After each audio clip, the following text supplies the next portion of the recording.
Student, आज हम प्राचीन इतिहास का नेक्स्ट लेक्चर आए जिसमें हम पढ़ेंगे लोह युगीन एवं महापाषाण संस्कृति। इससे पहले के वीडियो में हमने ताम्रपाषाण संस्कृति के बारे में चर्चा की थी, जिसमें तांबा का प्रयोग किया गया था। आज हम करेंगे लोह युगीन एवं महापाषाण संस्कृति। लोह युगीन मतलब लोहे की शुरुआत, और महापाषाण संस्कृति का मतलब पत्थर के बड़े बड़े औजार, जिससे जो कवर वगैरह हैं जो पत्थरों से ढकते थे या लंबे लंबे खड़े होकर उनको गाड़ते थे। महापाषाण संस्कृति, उसके बारे में चर्चा करेंगे। और लोह युगीन के बारे में हम चर्चा करेंगे। तो लोह युगीन हो गया आयरन, और महापाषाण संस्कृति का मतलब हो गया मेगालिथिक कल्चर। ठीक, मेगालिथिक कल्चर के बारे में हम चर्चा करेंगे।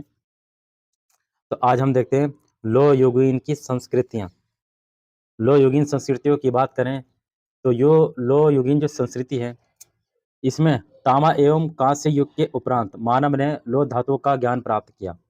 इसका तांबा एवं कांस्य युग के बाद मानव ने लोह धातु का ज्ञान प्राप्त किया। तांबे की शुरुआत हुई, कांस्य की शुरुआत हुई, उसके बाद लोह धातु का ज्ञान प्राप्त किया, और इसका उपयोग हथियारों एवं कृषि उपकरणों के निर्माण में किया। इसका लोहे का उपयोग हथियार बनाए, और जो कृषि करने के लिए जैसे हल वगैरह होता, उसका इसने प्रयोग किया। सामान्यतः अगर बात करें भारत में लोह युग का जो प्रारंभ है, उत्तर वैदिक काल लगभग 1000 ईसा पूर्व से माना जाता है। तो लोहे की शुरुआत किस में होगी? उत्तर वैदिक काल में होगी, 1000 ईसा पूर्व के आसपास। इससे उत्तर वैदिक काल से पहले एक काल आता है, उसको बोलते हैं ऋग वैदिक काल। ठीक है नी, जो कृषि पर आधारित था। इसके परिणाम स्वरूप मानव जीवन में युगांतकारी परिवर्तन आया। भारत के उत्तरी, पूर्वी, मध्य एवं दक्षिणी भागों में उत्खनन के फलस्वरूप लगभग 725 स्थलों से लोह उपकरणों के प्रयोग के साक्ष्य हमें प्राप्त हुए हैं। आपका उत्तरी और पूर्वी, मध्य एवं दक्षिणी भागों से हमें 725 पूरा स्थल जिसमें लोहे के उपकरण हमें प्राप्त हुए हैं, उसकी हमें प्राप्ति हुई है। इनमें जो हैगा आपका उत्तर भारत की यदि बात करें, उत्तर भारत में प्रमुख लोहकालीन स्थल में है अहिच्छत्र, आलमगीरपुर, अतरंजी खेड़ा, श्रावस्ती, हस्तिनापुर, अल्लाहपुर मेरठ, काम्पिल, वल्लापुर मेरठ, काम्पिल, जखेड़ा, खलोआ, बटेश्वर, नो और रोपड़ आदि प्रमुख हैं। ये आपके लोहकालीन स्थल हैं। आपके इतने ध्यान रखना पड़ेगा आपको। अहिच्छत्र, आलमगीरपुर, अतरंजी खेड़ा, श्रावस्ती, हस्तिनापुर, अल्लाहपुर मेरठ, काम्पिल, जखेड़ा, खलोआ, बटेश्वर, नो, रोपड़, ये लोहकालीन स्थल हैं। इन लोह युगीन सांस्कृतिक स्थलों से प्राप्त परीक्षा की दृष्टि से कुछ महत्वपूर्ण क्वेश्चन पूछे जा सकते हैं। जैसे उत्तर भारत के लोहकालीन स्थलों से यदि बात करें, चित्रित धूसर मृदवान, मृदवान के साक्ष्य मिले हैं। इंग्लिश में हम इसको बोलेंगे PGW, पेंटेड ग्रे वायर। ठीक, रेडियो कार्बन डेटिंग के आधार पर इसका काल निर्धारण 6वीं से 8वीं 9वीं शताब्दी स्वीकार किया गया है। ज्ञात है कि इसकी जो विशिष्ट मृदभांड यानी कि मिट्टी के जो बर्तन हैं, के साथ लोहे के विभिन्न उपकरण जैसे बाणाग्र, भाले, कुदाल, चाकू, कुल्हाड़ी, बसूला, पिन, चिमटा, कील आदि के भी प्रमाण हमें मिले हैं। ये किसके हैं? लोहे के बने हुए हैं। ठीक है नी, इसके हमें उपकरण हमें मिले हैं। कहाँ पर? आपके उत्तर भारत से। हस्तिनापुर एवं अतरंजी खेड़ा कहाँ पर पड़ता है? ये एटा में पड़ता है। हस्तिनापुर एवं अतरंजी खेड़ा, एटा से हमें धातु मल एवं भट्टियों के प्रमाण मिले हैं। जो भट्टी होती थी बड़ी बड़ी जिसमें लोहा गलाया जाता था, इसके प्रमाण मिलते हैं, जिससे ये ज्ञात होता है कि यहाँ के लोगों को गलाकर विभिन्न प्रकार के उपकरण बनाने में निपुण थे। यूपीपीसीएस में ये क्वेश्चन पूछा गया। तो लोहे को गलाने की विधि के प्रमाण किस साक्ष्य में कहाँ से मिले? हस्तिनापुर एवं अतरंजी खेड़ा, ये कहाँ पर? आपका एटा जिला में है। ये यहाँ से हमें प्राप्त होते हैं। लोह धातु से सर्वप्रथम युद्ध संबंधी हथियार बनाए गए हैं। लोह धातु से युद्ध के भी हथियार बनाए गए, जैसे आपके तलवार हो गया, भाला हो गया, बर्छा हो गया, इस तरह के हथियार बनाए गए। और कृषि संबंधित विभिन्न उपकरणों, हंसिया, खुरपी, फाल आदि बनाए गए हैं। तो जो कृषि का जो कार्य है, इसके लिए भी हंसिया, खुरपी और फाल बनाए गए हैं, जो लोहे के बने होते थे। पूर्वी भारत की बात करें, पूर्वी भारत में लोहकालीन स्थलों में पांडु, राजार डीवी, महिषादल, सोनपुरा एवं चिरांद आदि हैं। ये कहाँ के स्थल हो गए? बिहार के स्थल हो गए। ठीक, जैसे चिरांद आपका बिहार में पड़ता है। यहाँ से लाल एवं काले मृदभांड तथा बाणाग्र छेनियाँ हीरे इत्यादि के साक्ष्य प्राप्त हुए। इनका काल लगभग 8वीं शताब्दी ईसा पूर्व माना गया है। तो यहाँ से काले एवं लाल रंग के मिट्टी के बर्तन हमें प्राप्त हुए हैं और लगभग 8वीं शताब्दी के आसपास का इसका टाइम पीरियड माना गया है। दक्षिण पूर्वी की बात करें, उत्तर प्रदेश के विभिन्न स्थलों में मल्हार चंदौली में, झूसी प्रयागराज में, राजा नल का टीला सोनभद्र में आदि से प्राप्त पुरानिधियों के आधार पर लोहे की प्राचीनता 1500 ईसा पूर्व तक जाती है। एनसीईआरटी के अनुसार यदि बात करें तो लोह काल की जो शुरुआत है, प्राचीनता 1500 ईसा पूर्व निर्धारित की गई है। कितनी? 1500 ईसा पूर्व निर्धारित की गई है एनसीईआरटी के अनुसार। अब मध्य भारत की यदि बात करें, मध्य भारत में लोहकालीन, मध्य भारत के प्रमुख लोहकालीन पुरा स्थल में एरण, जो आपका कहाँ पर पड़ता है? मध्य प्रदेश में पड़ता है। ठीक। नागदा, ये भी मध्य प्रदेश में पड़ता है। से लोहे से निर्मित यानी लोहे से बनी हुई दुधारी कटार, कुल्हाड़ी, बाड़ाग्र, चालू, हंसिया आदि के हमें साक्ष्य प्राप्त हुए हैं। एरण एवं नागदा की प्रारंभिक संस्कृति ताम्रपाषाणिक है। इससे पहले हमने ताम्रपाषाणिक संस्कृति पढ़ा था, उसमें एरण, नागदा, कायथा, ये कौन सी ताम्रपाषाणिक संस्कृतियाँ थी। तो यहाँ से भी हमें क्या मिले हैं? लोहे के उपकरण हमें मिले हैं। किंतु इसके बाद ही यहाँ पर लोहकालीन संस्कृति का विकास हुआ। ताम्रपाषाण काल पहले से था, उसके बाद लोहकालीन पाषाण का विकास हुआ। राजस्थान में है नो, राजस्थान में स्थित है नो नामक स्थल एवं इसके द्वार क्षेत्र से काले एवं लाल रंग के मृदभांड के साथ लोहे का साक्ष्य मिला, जिसकी संभवती तिथि 1400 ईसा पूर्व निर्धारित की गई है। वैसे लोहे की जो तिथि है कब कितनी मानी जाती थी? 1500 ईसा पूर्व के आसपास मानी गई है। अब बात करें आलमगीरपुर, यूपी की यदि बात करें, आलमगीरपुर, मांडा, भगवानपुरा, रोपड़ कहाँ पर? पंजाब में, ददेरी आदि सिंधकालीन स्थलों से सभ्यता के पतन के 1700 ईसा पूर्व के आसपास लोह काल से संबंधित चित्रित धूसर मृदभांड के साक्ष्य मिले हैं। 1700 ईसा पूर्व के आसपास आलमगीरपुर, मांडा, भगवानपुर, रोपड़ और ददेरी, यहाँ से लोहे के आपके उपकरण प्राप्त हुए हैं। अब आते हैं दक्षिण भारत में लोहे के उपकरण हमें कहाँ से मिले हैं। दक्षिण भारत के विभिन्न पुरातात्विक स्थलों तथा ब्रह्मगिरी, हल्लूर, चिंगलपुत, मास्की, चानूर, पुदुकोटे आदि से महापाषाणिक समाधियों के साक्ष्य हमें मिले हैं दक्षिण भारत से। इन समाधियों को अत्यधिक संख्या में विभिन्न प्रकार के लोह उपकरण तथा भाले, हंसिया, चाकू, कुल्हाड़ी, तलवार, त्रिशूल, कटार आदि के साक्ष्य काले एवं लाल मृदभांडों के साथ प्राप्त हुए हैं। संपूर्ण दक्षिण भारत में उनकी एकरूपता पाई जाती है। तो इन क्षेत्रों से भी हमें लोहे के उपकरण हमें प्राप्त हुए हैं। अब बात करते हैं दक्षिण भारत में। दक्षिण भारत में स्थित है हल्लूर। कौन सा? हल्लूर। दक्षिण भारत में स्थित हल्लूर पूरा स्थल नवपाषाण काल एवं महापाषाण काल के बीच एक संक्रांति काल को इंगित करता है।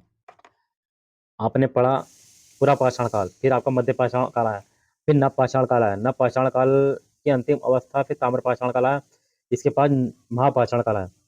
तो ये हल्लूर जो पूरा स्थल है, नवपाषाण काल और महापाषाण के काल के बीच को हम संक्रांति काल कहते हैं। हल्लूर उपकरणों की खोज रेडियो कार्बन तिथि के अनुसार, रेडियो कार्बन तिथि का एक जांच करने का पैमाना है, इससे तिथि की जांच की जाती है। जैसे हल्लूर उपकरणों की रेडियो कार्बन तिथि लगभग 1000 ईसा पूर्व निर्धारित की गई है। भारत में लोहे की प्राचीनता के विषय में विवाद है। क्या विवाद है? कि पूर्व में ऐसी मान्यता थी कि मध्य एशिया की हित्ती जाति, कौन सी जाति? हित्ती जाति 1000 ईसा पूर्व से 1000 नहीं, 1800 से लेकर 1200 का लौह धातु पर एक अधिकार था और इस जाति ने सर्वप्रथम इसका प्रयोग किया था। इन्होंने बताया। किसने बताया? ये हित्ती जाति ने, मध्य एशिया की हित्ती जाति है। इन्होंने 1800 से 1200 ईस्वी के आसपास लौह धातु का एक अधिकार था, इन्होंने इसका सर्वप्रथम प्रयोग किया था हित्ती जाति ने। किंतु जो प्रमाण मिले हैं, किंतु नवीनतम प्रमाणों के प्राप्त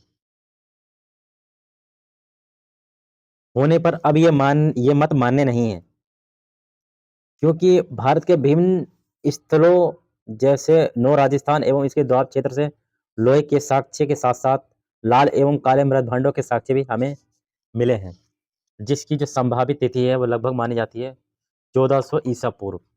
कितनी मानी गई है? 1400 ईसा पूर्व है। इसके अलावा अन्य स्थल जो हैं जैसे भगवानपुरा, ददेरी, आलमगीरपुर, रोपड़ आदि से लोहकालीन चित्रित धूसर मृदभांड के प्रमाण हड़प्पा सभ्यता के पतन 1700 ईसा पूर्व के साथ मिलने से ज्ञात होता है कि भारतीयों को इसका बहुत ज्ञान इसका बहुत ज्ञान पहले से ही था। अतः जो हित्ती जाति है इसका लोह धातु पर एकाधिकार की बात मिथ्या साबित होती है, यानी कि ये एक बात सही साबित नहीं होती है, क्योंकि जो चित्रित धूसरा मृदभांड पड़ा उसमें लोहकालीन के हड़प्पा के लोगों को इसका ज्ञान था 1700 ईसा पूर्व के आसपास। तब हित्ती जाति का ये कोई एकाधिकार कोई साफ साबित नहीं होता है। हड़प्पा सभ्यता से जो है प्राप्त उच्च कोटि का तांबा एवं कांसा के उपकरण जो है गंगा घाटी से मिली उपकरण तथा गंगा घाटी से मिली ताम्र निधियां एवं गेरिक मृदभांड से ज्ञात होता है कि तत्कालीन भारतीयों का तकनीक ज्ञान अत्यंत विकसित था। इन क्षेत्रों से तांबे की जो औजार मिले हैं, गेरिक मृदभांड के औजार मिले हैं, तो इससे ये पता चलता है कि भारतीयों को तकनीकी का ज्ञान था। ऐसी संभावना प्रकट की जाती है कि गंगा घाटी के ताम्र धातु कर्मियों ने ही लोहे का आविष्कार किया होगा। ऐसा भी माना जाता है कि ये लोग तांबा बनाते थे तो इन्होंने ही लोहे का आविष्कार भी किया होगा। ऐसी एक धारणा प्रस्तुत की जाती है, क्योंकि जो कच्चे लोहे की दो बड़ी नदियां मांडी हिमाचल एवं नरनौल पंजाब उत्तर भारत से प्राप्त हुई हैं। तो ऐसी लोहे की दो नदियां हमें हिमाचल प्रदेश मांडी और नरनौल पंजाब के उत्तर भारत से हमें प्राप्त होती हैं, जिससे ये पता चलता है कि गंगा घाटी के लोगों को तांबे के साथ साथ लोहे का भी ज्ञान प्राप्त था इन्हें। इस प्रकार हम देखते हैं कि भारत के विभिन्न स्थलों के उत्खनन के बाद लौह प्रयोक्ता संस्कृति के प्रमाण हमें मिले हैं। इस संस्कृति के लोग जो हैं चित्रित धूसर मृदभांड का प्रयोग करते थे। चित्रित धूसर मृदभांड आपको समझ में आ गया? इससे पहले हमने जैसे पढ़ा था काले एवं लाल रंग के मृदभांड, उसको बोलते हैं चित्रित धूसर मृदभांड। ये अत्यंत समृद्ध एवं विकसित ग्राम्य संस्कृति थी, जिनकी पृष्ठभूमि पर ऐतिहासिक काल में द्वितीय नगरीकरण संभव हुआ। तो ये आपका लोहकालीन था। अब हम पढ़ते हैं कुछ महापाषाणिक संस्कृति, जिसको हम बोलते हैं मेगालिथिक कल्चर। महापाषाणिक संस्कृति जिसको हम बोलते हैं मेगालिथिक कल्चर। नवपाषाण काल की समाप्ति के बाद दक्षिण भारत के ऊंचे प्रायद्वीपीय क्षेत्र में स्थित जिस संस्कृति का उद्भव हुआ, जिस संस्कृति का विकास हुआ, उसे हम वृहद यानी कि बड़ी अथवा महापाषाणिक संस्कृति मेगालिथिक कल्चर की संज्ञा प्रदान की गई है, यानी कि इनका नाम दिया गया है। वस्तुतः इस संस्कृति के जो लोग हैं अपने मृतकों यानी कि जो आदमी मर गया के अवशेषों को सुरक्षित रखने के लिए बड़े बड़े पत्थरों का प्रयोग करते थे। इस संस्कृति के लोग जो है जैसे कोई आदमी की मृत्यु हो गई तो बड़े बड़े पत्थर रखते थे कब्र बना के, ताकि उनकी कब्र सुरक्षित रहे। जब पत्थर की कोई चीज रख देंगे तो वो पत्थर जो है खराब नहीं होता। ठीक, कारण इस रूप इस संस्कृति को मेगालिथिक कल्चर अर्थात महापाषाणिक संस्कृति कहा गया है। यूपीपीसीएस सन 2005 में क्वेश्चन पूछा गया है। इस संस्कृति की जो खोज है वो किसने की थी? बीडी कृष्ण स्वामी ने किया था। किसकी? मैं महापाषाणिक संस्कृति की खोज किसने की थी? बीडी कृष्ण स्वामी ने इसकी खोज की थी। दक्षिण भारत में इस संस्कृति का जो विकास है, जो विस्तार है, वो तमिलनाडु से लेकर के दक्षिण भारत में इस संस्कृति का विस्तार तमिलनाडु में स्थित आदि चंदलूर से लेकर उत्तर में महाराष्ट्र के नागपुर तक प्राप्त हुआ है। दक्षिण भारत में तमिलनाडु में स्थित है आदि चंदलूर से लेकर उत्तर में महाराष्ट्र के नागपुर तक प्राप्त हुआ है। भारत के कर्नाटक, आंध्र प्रदेश, केरल राज्यों के विभिन्न पुरा स्थलों तथा मास्की, चिंगलपुत्र, ब्रह्मगिरी, शानूर, पुदुकोट्टे आदि से बृहद पाषाणिक यानी कि महापाषाणिक समाधियों के हमें साक्ष्य मिले हैं। इन स्थलों से हमें समाधियों के साक्ष्य मिले हैं, जैसे बड़े बड़े पत्थर से इनकी कब्रें बनाते थे और उनके ऊपर ढकते थे पत्थर। ज्ञात है कि कर्नाटक एवं आंध्र प्रदेश में ग्रेनाइट चट्टानों वाले प्रदेश में स्थित बृहद पाषाणिक संस्कृति लोहयुगीन थी। इस संस्कृति के पोषक अपने आवास एवं अपने मृतकों की समाधियां बनाने के लिए अधिकांशतः पहाड़ियों की ढलानों का प्रयोग करते थे। जो पहाड़ियों का जो ढलान होता था उसका प्रयोग करते थे इस काल के लोग, महापाषाणिक संस्कृति के लोग। दक्षिण भारत में यह संस्कृति हमें नवपाषाण काल से सीधे ऐतिहासिक युग में प्रवेश कराती है। दक्षिण भारत की यह संस्कृति हमें नवपाषाण काल से सीधे हमें ऐतिहासिक युग में हमें प्रवेश कराती है। दक्षिण भारत के महापाषाणिक संस्कृति स्थलों से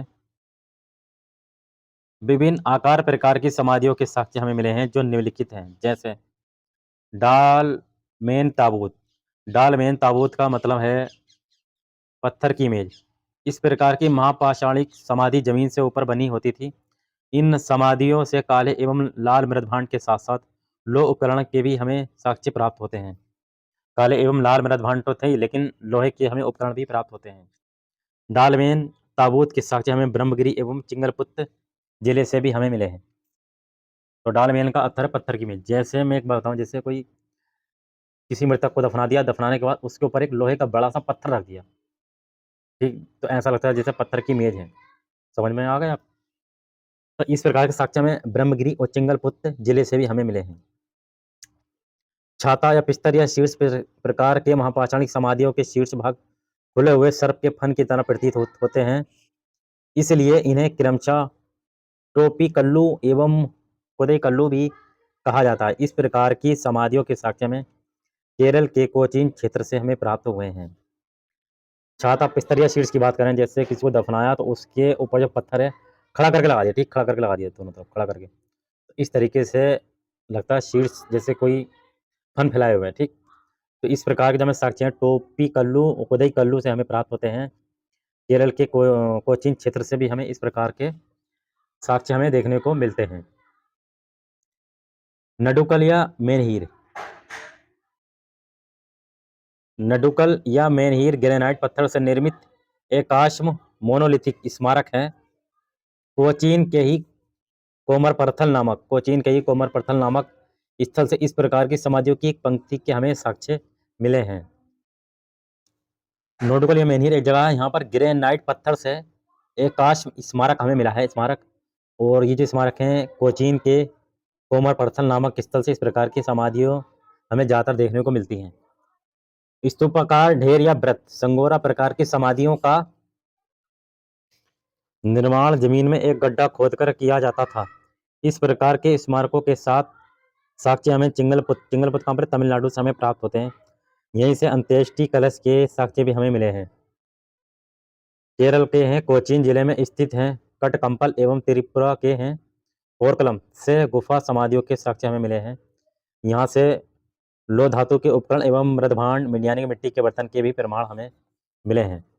महाराष्ट्र का विदर्भ क्षेत्र में स्थित विभिन्न स्थल जैसे जूनापाणी, माहुरझारी, पेनार, ताकलघाट, कौंडिन्यपुर आदि से संगोरा एवं शिष्ट प्रकार की समाधियों के साथ लाल एवं काले मृदभांड तथा लोहे के उपकरण के हमें साक्ष्य हमें प्राप्त होते हैं।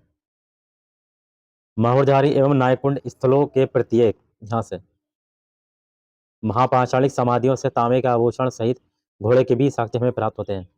माहुरझारी और नायकंड ये महाराष्ट्र में है, यहाँ से आपको महापाषाणिक के भी साक्ष्य मिले हैं, तांबे के भी साक्ष्य मिले हैं और घोड़े के भी साक्ष्य मिले हैं। माहुरझारी स्थल की एक समाधि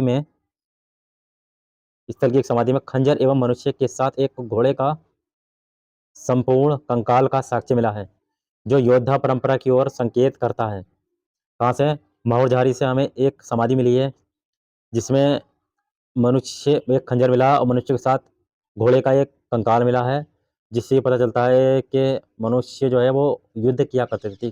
खंजर भी है और घोड़े भी हैं, इस तरीके से ये पता चलता है। अब कुछ उत्तर भारत की समाधियाँ देख लेते हैं।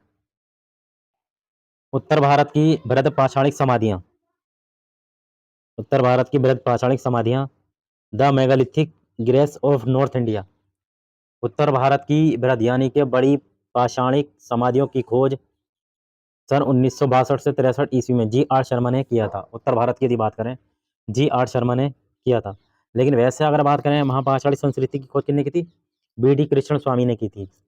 इनके द्वारा विंध्यन क्षेत्र के पहाड़ी भागों में प्रारंभ किए गए अनुसंधान के फलस्वरूप सोनभद्र, मिर्जापुर, बांदा, चित्रकूट, बनारस, प्रयागराज जिले के विभिन्न स्थलों तथा हथनियों, मगहा, कोटिया, ककोरिया, खजूरी एवं गोल्डी हवा आदि से इस प्रकार की समाधियों के हमें साक्ष्य प्राप्त होते हैं।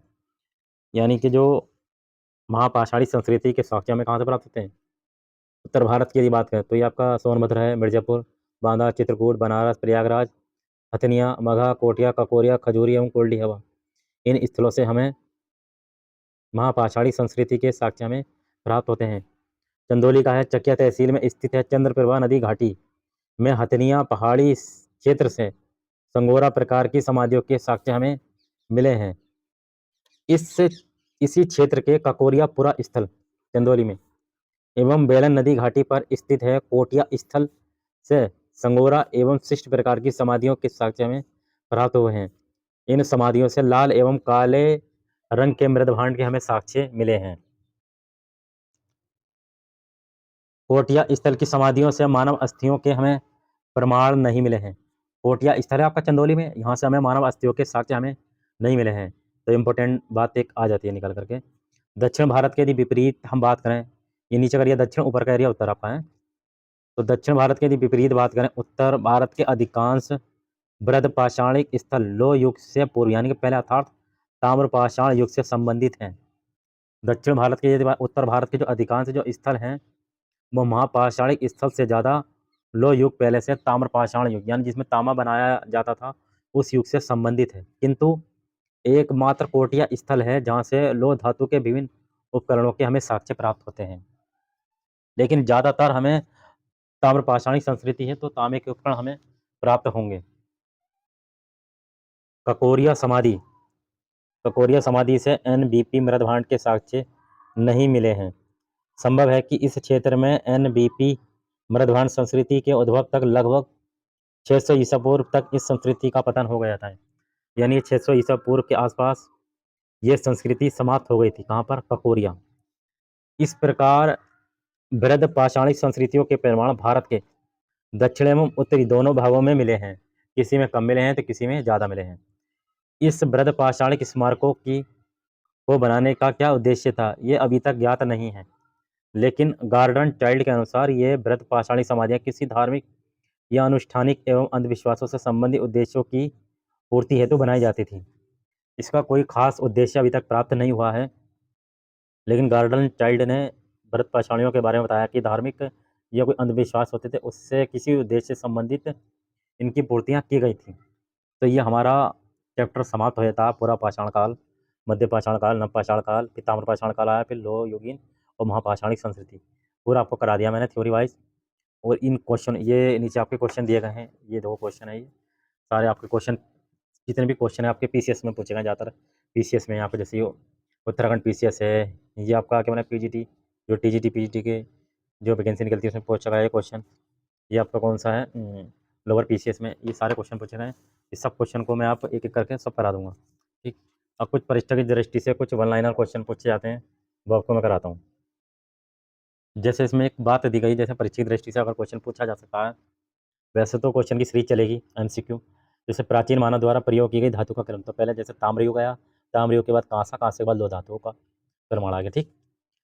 चित्रित दूसरा मृदभांड का संबंध किस संस्कृति से है? तो लोहयुगीन संस्कृति इसका संबंध है। भारत के किस स्थल की खुदाई से लोह धातु के प्रचलन के प्रमाण हमें मिले हैं? तो कहाँ से मिले? अतरंजी खेड़ा। ये है कहाँ पर? हस्तिनापुर एवं अतरंजी खेड़ा, ये एटा जिले में। यहाँ पर हमें लोहे के गलानी की विधि के सर्वप्रथम हमें प्रमाण मिले हैं। उत्तर भारत के कौन से लोहकालीन स्थल से धातुमय एवं भट्टियों के प्रमाण मिले हैं? अतरंजी खेड़ा एवं हस्तिनापुर से। ये भट्टी होती थी जिसमें लोहे को गलाकर उसकी औजार बनाए जाते थे, ये हमें प्रमाण यहाँ से मिले हैं। तो ये चैप्टर आपका समाप्त हो गया था। अब हम इसके बाद पढ़ेंगे सिंधु घाटी सभ्यता यानी हड़प्पा सभ्यता, ठीक। चलिए, थैंक्स।